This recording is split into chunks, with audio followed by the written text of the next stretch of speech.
اعوذ باللہ من الشیطان الرجیم بسم اللہ الرحمن الرحیم۔ حضرت عبداللہ بن جعفر رضی اللہ عنہ ایک مرتبہ مدینہ منورہ کے ایک باغ پر گزرے۔ اس باغ میں ایک حبشی غلام باغی کا رکھوالی تھا۔ وہ روٹی کھا رہا تھا اور ایک کتا اس کے سامنے بیٹھا ہوا تھا۔ جب وہ ایک لقمہ بنا کر اپنے منہ میں رکھتا تو ویسا ہی ایک لقمہ بنا کر اس کتے کے سامنے ڈالتا۔ حضرت عبداللہ بن جعفر رضی اللہ عنہ اس منظر کو کھڑے دیکھتے رہے۔ جب وہ غلام کھانے سے فارغ ہو چکا تو یہ اس کے پاس تشریف لے گئے۔ اس سے دریافت کیا، تم کس کے غلام ہو؟ اس نے کہا، میں حضرت عثمان رضی اللہ عنہ کے وارثوں کا غلام ہوں۔ انہوں نے فرمایا کہ میں نے تمہاری ایک عجیب بات دیکھی۔ اس نے عرض کیا، آقا تم نے کیا دیکھا؟ فرمانے لگے کہ تم جب ایک لقمہ کھاتے تھے ساتھ ہی ایک لقمہ اس کتے کو دیتے تھے۔ اس نے عرض کیا کہ یہ کتا کئی سال سے میرا ساتھی ہے، اس لیے ضروری ہے کہ میں کھانے میں بھی اس کو اپنا ساتھی رکھوں۔ انہوں نے فرمایا کہ اس کتے کے لیے تو اس سے کم درجے کی چیز بھی بہت کافی تھی۔ غلام نے عرض کیا، مجھے اللہ جل شانہ سے اس کی غیرت آتی ہے کہ میں کھاتا رہوں اور ایک جاندار آنکھ مجھے دیکھتی رہے۔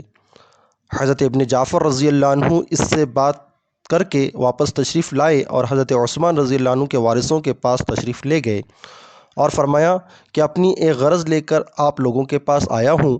انہوں نے کہا، کیا ارشاد ہے؟ ضرور فرما دیں۔ آپ نے فرمایا کہ فلاں باغ میرے ہاتھ فروخت کر دو۔ انہوں نے عرض کیا کہ جناب کی خدمت میں وہ ہدیہ ہے، اس کو بلا قیمت قبول فرما لیں۔ فرمانے لگے، میں بغیر قیمت لینا نہیں چاہتا۔ قیمت طے ہو کر معاملہ ہو گیا۔ پھر حضرت ابن جعفر رضی اللہ عنہ نے فرمایا کہ اس میں جو غلام کام کرتا ہے اس کو بھی لینا چاہتا ہوں۔ انہوں نے عذر کیا کہ وہ بچپن سے ہماری ہی پاس پلا ہے، اس کی جدائی شاق ہے، مگر حضرت عبداللہ بن جعفر رضی اللہ عنہ کے اصرار پر انہوں نے اس کو بھی ان کے ہاتھ فروخت کر دیا۔ یہ دونوں چیزیں خرید کر اس باغ میں تشریف لے گئے اور اس غلام سے فرمایا کہ میں نے اس باغ کو اور تم کو خرید لیا ہے۔ غلام نے عرض کیا کہ اللہ تعالی شانہ آپ کو یہ خریداری مبارک فرمائے اور برکت عطا فرمائیں۔ البتہ مجھے اپنے آقاؤں سے جدائی کا رنج ہوا کہ انہوں نے بچپن سے مجھ کو پالا۔ حضرت عبداللہ بن جعفر رضی اللہ عنہ نے فرمایا کہ میں تم کو آزاد کرتا ہوں اور یہ باغ تمہاری نظر ہے۔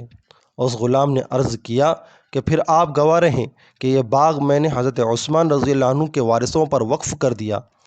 حضرت عبداللہ بن جعفر رضی اللہ عنہ فرماتے ہیں کہ مجھے اس بات پر اور بھی تعجب ہوا اور اس کو برکت کی دعائیں دے کر واپس آ گیا۔